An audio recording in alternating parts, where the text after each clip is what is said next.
Welcome to the Empower Perspective Podcast. I'm your host, Dwayne Dwyer, and today we will be talking about empathetic leadership.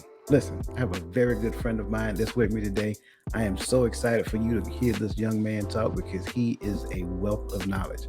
So, to help me with this discussion on empathetic leadership, I have my good friend, Master Sergeant retired Thaddeus Butler. Thaddeus, welcome to today's show. Thank you. I appreciate you having me on, and for someone that I've known for almost 2 decades now, I'll tell you, you are a good friend, and you've always been a superior leader in my aspects. When I met you in Korea back so long ago, and I just want you to know that I do still consider you a great friend of mine, and I look forward to this conversation. Hey man, I appreciate you saying all that. Has it been that long? It has. It has been Man, a very long time. where has the time gone? I guess that's where like this gray hair come from. I shave. So, Very good. Well, I know you, and I know all the great and wonderful things that you've done, and the great and wonderful person that you are. But do us a favor and just kind of introduce yourself. Give us a little bit about your background, and just tell us who Thaddeus Butler really is. Okay, my name is Thaddeus Butler. I come from very humble beginnings. Born and raised in a very small town in South Carolina called Bucksport. I still have small that I adhere to. I'm humble, a father, a husband, a nephew, a brother, with an amazing group of people I call family and friends. I currently live in San Antonio, Texas with my wife and daughter. Retired from the military service in 2018. After 24 years, I've had the privilege of serving alongside some of the best people I could ever ask for. At present, I serve as the president of a nonprofit organization called Guardians of the 22nd Chemical Battalion, supporting service members, veterans, and their families. Very good, man. That's awesome. That's awesome. And I'm very interested for you to tell us a little bit more about that nonprofit here soon. But let's kind of like dive into this empathetic leadership thing because when I asked you, I said, "Thaddeus, what do you want to talk about?" You say empathetic leadership.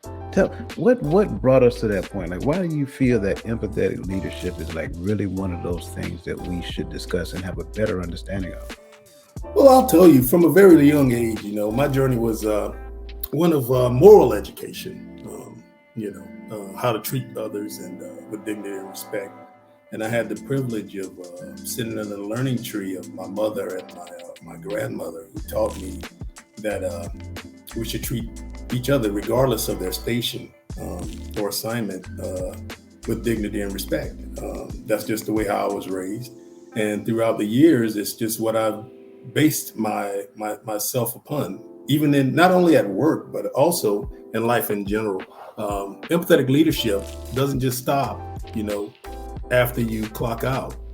It also carries forward whenever you move on to the civilian side. Treating others with dignity and respect is very important.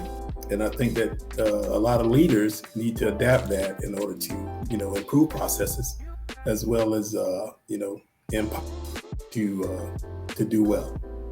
Yeah, absolutely. I agree with you 100%. I think, when you look at it, we look at a leader and it's just this person in this position. And in the civilian sector, it's the person that wears the power suit with the tie and, well manicured and perfect stature and things of that nature.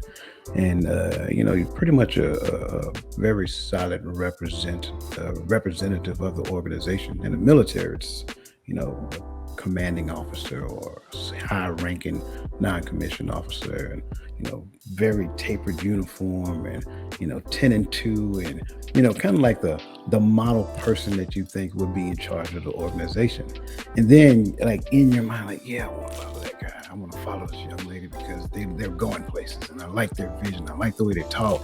But then when they talk to the person, the individual, it's like, no, I don't like the way they talk to me. I don't like how I feel after they talk. And I think what we're getting at here is just having a better understanding of what empathy is, and it's a learned behavior. It's one of the things that you're saying here. Empathy is a very important thing. Let's be honest. Leadership is people business, and if we don't understand that, we're going to miss a very large portion of what we're called to do as leaders, and as far as connecting with the people that we're leading. So let's kind of like dive, kind of like peel this back a little bit, because I'm wondering, like, what, so in your opinion, like, what is an empathetic leader? Like, I think that's kind of like the piece that kind of brings all of this to fruition. What is an empathetic leader?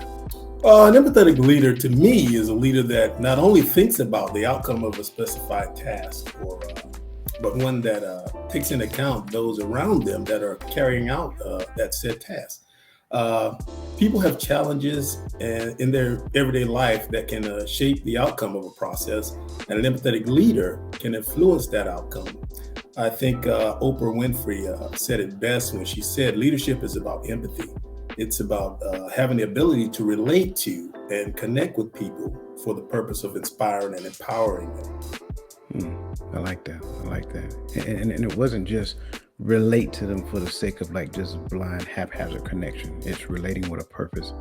I think, I was doing some research myself, because of course, I'm got to write a paper by tomorrow, like I told you.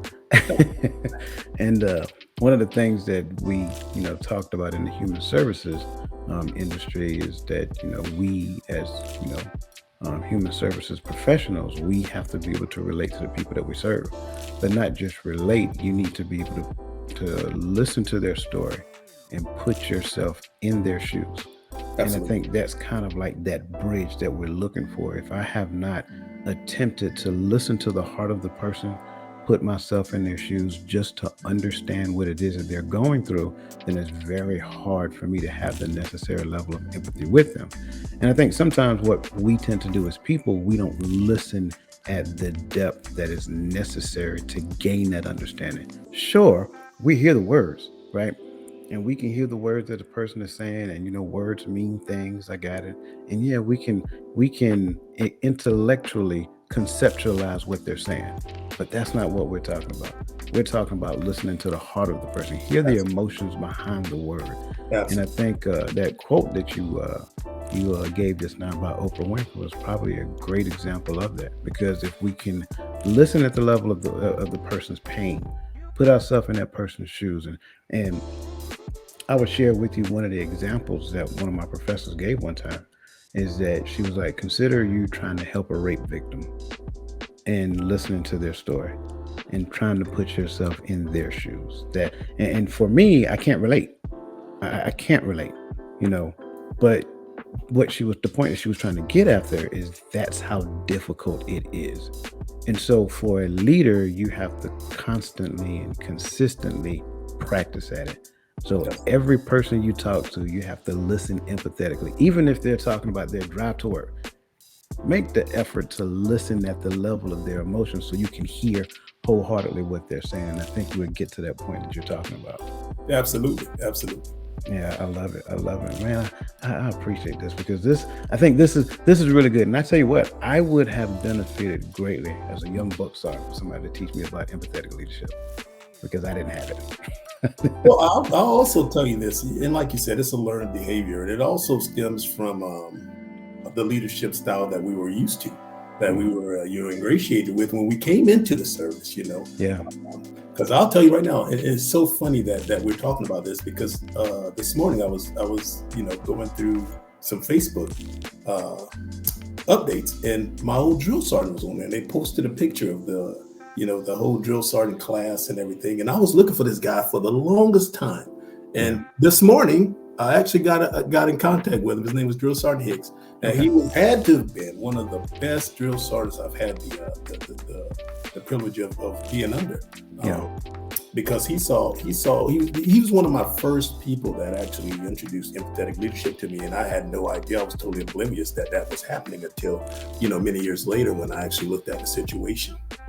But I guess we'll talk about that a little bit later on people who have influenced my life in the way of empathetic leadership. So Okay, bro. Yeah, we can definitely talk about it. We can definitely talk about that, because I am here for it. I want to know it, because I'll be more than happy to share with you who influenced my life in that direction.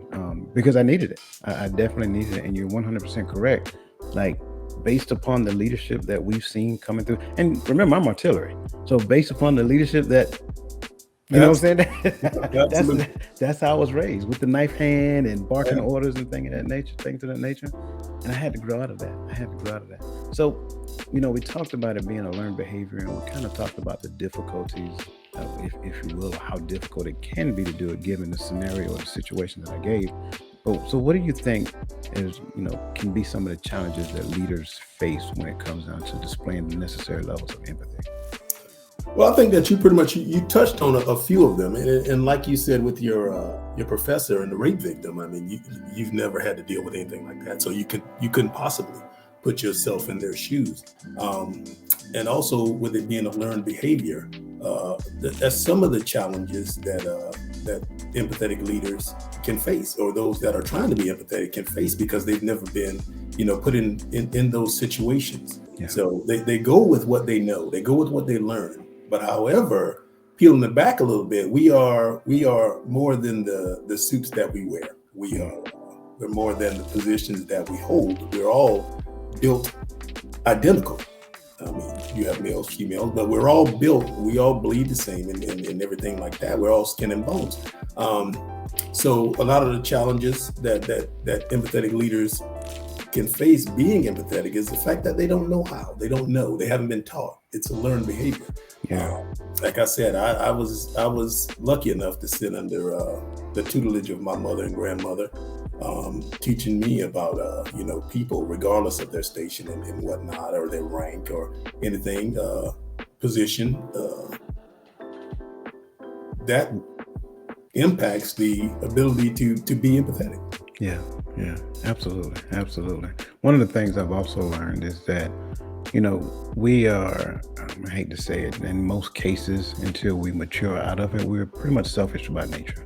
Like, we want everything to be about us. So you may come and tell me about something that's going on with you, and I may make a statement like, "Oh, I'm sorry to hear that," or just give you some type of response to let you know I heard you, but I don't give you a response to let you know I heard you. Yes. You know what I'm saying? Yes. And I think a lot of times that's what we do. We try to get out of those very uncomfortable conversations as fast as we possibly can, so that we can reroute the conversation back to what we want to talk about. Yes. And it happens a lot. Still, I still see it. I see it happen so many times today, and I sometimes almost laugh at it, Mhm. because like I will witness a conversation between two people. Like, I know for a fact there's a friend of mine who got a job, and Mhm. she was sharing it with another person, and the other person says, well, she got a new job. I say it that way, and she was sharing it with another person, and the other person said, "Oh, cool. I've had X amount of jobs, whatever the case may be." Like, just a very simple example. And just like, and she seemed, and you could see it on her face, like she was very disappointed. Like, Yeah. you didn't even entertain the conversation I was trying to have with you. Acknowledge me. Yeah, exactly. Yep. Acknowledge me in And, my accomplishment.